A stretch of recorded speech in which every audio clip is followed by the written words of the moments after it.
Tá na moda falar que para correr rápido é preciso correr devagar, mas ninguém te explica o que é correr devagar. Pior do que isso, ainda tem influenciador digital que está fazendo um treino supostamente fraco, mas nitidamente está com uma respiração um pouco acelerada. Ou vem e fala que está fazendo, que acabou de fazer um tiro de VO2, mas está respirando pleno. Ou seja, ele não está treinando certo. Tá? E aqui eu vou tentar explicar para você, porque é comum eu atender paciente que eu pergunto como que é o treinamento, que se ele entende o que é fraco para ele, o que é forte para ele, e ele não tem a menor ideia. Ninguém explicou para ele o que é um treino fraco, o que é um Z2 e o que é um treino forte. E para explicar isso, a gente tem dois problemas relacionados à falta de uniformidade das métricas de treinamento. O primeiro problema é que existe gente que separa zonas de treinamento em só 3 zonas. Existe gente que separa em 4, 5, 6 e até 7 zonas de treinamento. É óbvio que não dá para eu considerar que o Z2 de quem separa em 3 zonas é igual ao Z2 de quem separa em 7 zonas de treinamento. Além disso, o parâmetro que é usado para definir a zona de treinamento também varia de pessoa para pessoa. Então tem treinador que usa o lactato, tem treinador que usa a frequência cardíaca e tem treinador que usa a velocidade de corrida ou potência de pedalada ou o tempo que usa para nadar a 100 metros. Né? E aí também não dá para a gente conversar as coisas. Aqui eu vou tentar explicar quando o treinador, sei lá, o Javier Sola do Pogacar ou o Olav Bu do Blumenfeld, o que eles usam? A referência que eles usam é o lactato. Então, eles definem as zonas de treinamento conforme o lactato. E como que isso funciona? Imagina aqui que você tem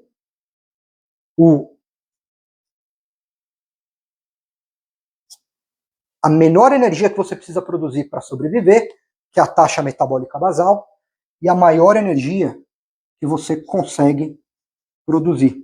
É, sei lá, como se fosse fazer um movimento de snatch ou arranco com a sua maior carga. É o máximo de energia que você produz. Tá? Conforme a gente vai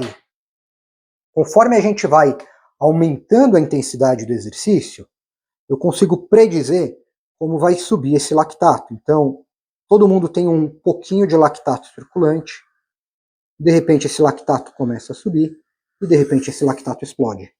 Tudo bem? Quando o lactato sai desse platô inicial e começa a subir, aqui eu chamo de primeiro limite ventilatório. Quando aumenta a inclinação da subida de lactato, aqui eu chamo de segundo limite ventilatório.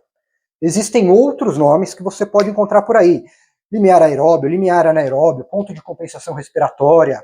Eu vou falar primeiro e segundo limite ventilatório porque é mais fácil, tá bom? E aí, o que esses treinadores dos atletas de alto rendimento chamam de Z2 é o que está imediatamente abaixo do primeiro limite ventilatório. É isso daqui que eles chamam de Z2, tá bom? E aí, como que você vai definir, como que o seu treinador tem que definir o Z2 para você? Porque eu acabei de falar que tem várias formas, tá? O ideal seria definir pela curva de lactato, mas definir pela curva de lactato não é fácil. A única forma de fazer isso é fazer um teste incremental com um lactato seriado. Um teste ergospirométrico, por exemplo. Mas fazer um teste ergospirométrico não é tão simples, não é tão fácil. E tem um monte de lugar que faz um teste ergospirométrico sem curva de lactato, só avaliando a análise de gases, que também é possível. Mas além disso, conforme você vai treinando, esses parâmetros aqui, que não são rígidos nem de uma pessoa ao longo do ciclo de treinamento e nem entre os indivíduos, vão mudando e você precisa reavaliar.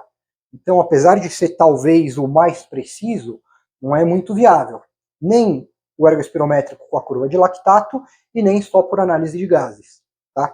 Uma outra forma que é muito usado, principalmente para quem treina triatlo e ciclismo, é o seu treinador mandar você fazer um teste de campo, geralmente um FTP ou de 8 minutos ou de 20 minutos, Não conheço ninguém que pede para fazer um FTP de verdade de 1 hora.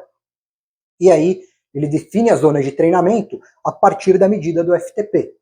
O problema é que quando eu faço um teste, para uma pessoa talvez um teste de 20 minutos esteja aqui, e para outra pessoa esse mesmo teste esteja aqui, na relação entre o primeiro e o segundo limite ventilatório. Essas medidas que eles usam de 105% do FTP ou tantos por cento da sua velocidade de corrida, são bons parâmetros populacionais, são médias populacionais, mas para um indivíduo não necessariamente vai ser o ideal. Tá? Uma outra forma que tem de definir essa zona de treinamento é pela frequência cardíaca, que eu também consigo saber como ela varia conforme o meu esforço vai aumentando.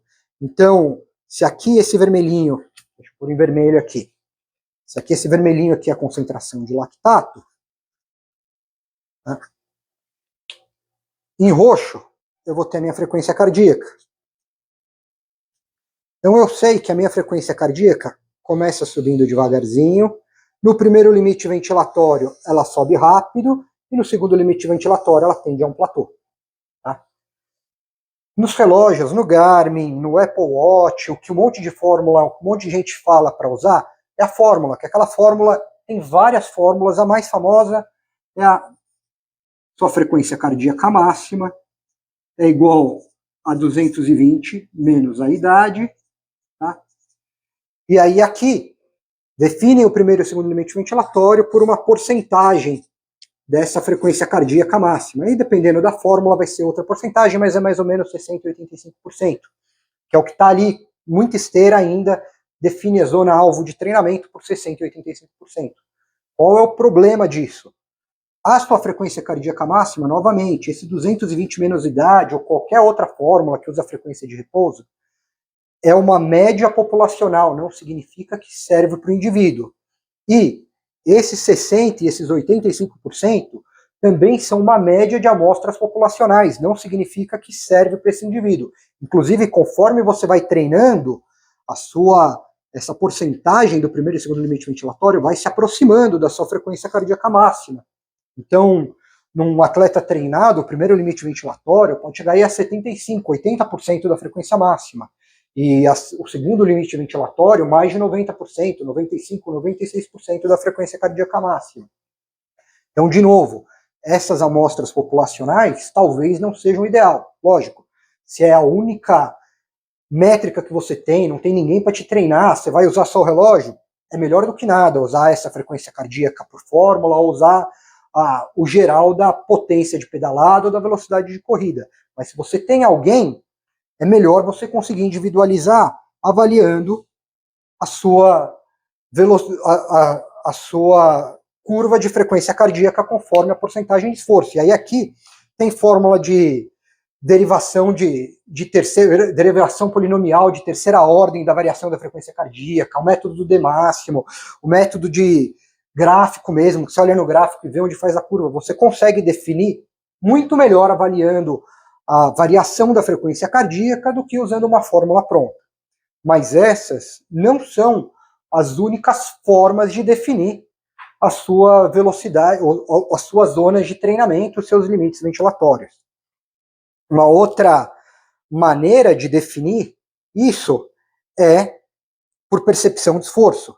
Tá? Então, é bem definido que existe uma correlação entre percepção de esforço e limite ventilatório. Aqui no primeiro limite ventilatório, considerando uma escala de percepção de esforço que vai de 0 a 10, tá? E eu estou usando essa porque existe uma outra mais famosa até eventualmente, que é a escala de Borg, que vai de 6 a 20, é uma escala um pouco mais difícil de usar para quem não tem prática. Então, de 0 a 10, no primeiro limite ventilatório, a sua percepção de esforço tem que ser mais ou menos 4. E no segundo limite ventilatório, ela é mais ou menos 7. Tá? Para algumas pessoas, eventualmente, não vai ser 4, vai ser 3, ou vai ser 5, e aqui também não necessariamente vai ser 7. Mas são boas métricas para você ter como definição. E aí você sabe que se você tem que treinar fraco, treinar em Z2, a sua percepção de esforço, se estiver passando de 4, provavelmente está errado. E no dia que você tem que treinar forte, tem que ser um treino intervalado para ir acima do segundo limite ventilatório. Se você estiver treinando abaixo de 7, provavelmente também está errado. Mas essa não é a única forma, a única métrica. Uma outra métrica boa de se usar é o talk test. E por que o talk test? O que é o talk test? Conforme vai aumentando aqui a minha energia, vai aumentando a minha produção de lactato, eu começo a entrar em acidose metabólica. Tá? O que é isso? Quando eu produzo lactato, eu também produzo hidrogênio, tá? E isso daqui vai se combinar com bicarbonato que eu tenho no sangue. O lactato vai para uma via metabólica e vai voltar a ser energia, tá? Mas no meu pulmão, para eu compensar essa acidose metabólica do treinamento, eu entro em alcalose respiratória. Então, água e bicarbonato no pulmão, hidrogênio e bicarbonato no pulmão vira água e CO2, e aí eu começo a expelir o CO2. Quanto mais lactato eu produzo, mais íon hidrogênio eu produzo, mais CO2 eu preciso expelir. E aí é por isso que a minha frequência respiratória começa a subir. Quando eu estou até o primeiro limite ventilatório, meu lactato está normal, eu estou conversando normalmente, tá? Então é uma respiração tranquila. A partir do segundo limite, a partir do primeiro limite ventilatório, começou a subir o meu lactato, eu preciso começar a expelir mais CO2. E aí a minha frequência respiratória começa a subir. A partir do segundo limite ventilatório, eu tenho muito mais íon hidrogênio produzido, eu preciso expelir muito mais CO2 para manter uma alcalose respiratória para compensar a acidose do treinamento. E aí eu preciso respirar muito mais rápido. Então, é quando eu começo a ficar ofegante, quando começa a ficar difícil respirar. E o talk test é isso. Num treino fácil, se você começou a respirar mais rápido, tá um pouquinho mais difícil falar e treinar, provavelmente você está passando um pouquinho do primeiro limite ventilatório. E num treino difícil, principalmente num intervalo um pouco mais longo, se você não está com dificuldade de respirar, provavelmente você também não está chegando na intensidade que precisa, tá bom? E quais são as vantagens? Por que falam? Eu nem vou entrar aqui em discussão, não vou causar polêmica se todo mundo tem que treinar em Z2, se o treino polarizado é ideal e ótimo para todo mundo, deixa isso daí para treinador, tá?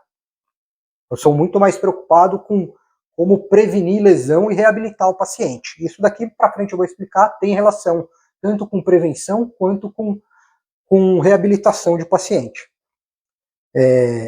Quando eu treino em Z2, a minha demanda de energia, a minha demanda cardíaca está aumentando, mas a minha frequência cardíaca não está subindo tão rápido. E existe um motivo para isso, tá? Conforme vai aumentando a minha demanda, o meu débito cardíaco aumenta. O débito cardíaco é o produto entre volume sistólico e frequência cardíaca. Mas não sobem os dois igual, o volume sistólico e a frequência cardíaca ao mesmo tempo. O débito cardíaco inicialmente sobe às custas de volume sistólico. E só depois que você chegou perto do seu volume sistólico máximo, que a frequência cardíaca vai começar a subir. E isso acontece mais ou menos aqui no primeiro limite ventilatório.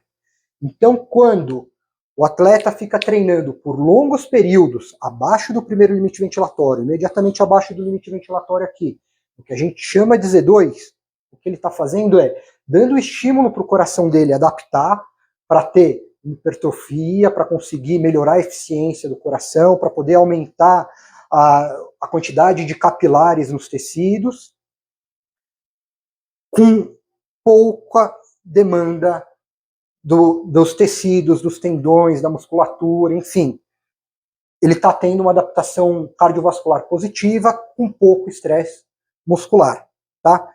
Também melhora a parte de metabolismo das gorduras, mas cuidado, o metabolismo de gordura não é definido pelas zonas de treinamento baseado em lactato, que define quando a proporção de energia que você está usando, de gordura ou glicogênio, é o quociente respiratório, que é o produto entre o volume expirado de CO2 e o volume inspirado de O2. Por quê? No metabolismo de gordura, eu produzo menos CO2 do que no metabolismo de glicogênio. Então, conforme eu vou aumentando a minha intensidade de esforço, eu vou usando mais fonte de carboidrato, de glicogênio, o meu quociente respiratório vai aumentando. Isso daqui você só consegue fazer no ergo espirométrico, tá bom? Então, é isso. Agora que você entendeu o que é o Z2, como que define o Z2, quais são os parâmetros que você tem para usar, porque não é o ideal usar fórmula padrão de frequência cardíaca ou fórmula padrão que usam lá no FTP e etc., ou velocidade de corrida, você consegue ir para o seu treinador e perguntar para ele, falar, cara, para você, o que é o Z2? O que é um treino fraco? O que você quer que eu use? Tá? E aí, com certeza, você vai conseguir aproveitar melhor o seu treinamento, entender melhor o que se espera de você, tá? E conseguir dar um limite de eu tô cansado, hoje o treino tá forte, hoje o treino tá fraco, e talvez até conseguir diminuir a sua probabilidade de ter lesão treinando.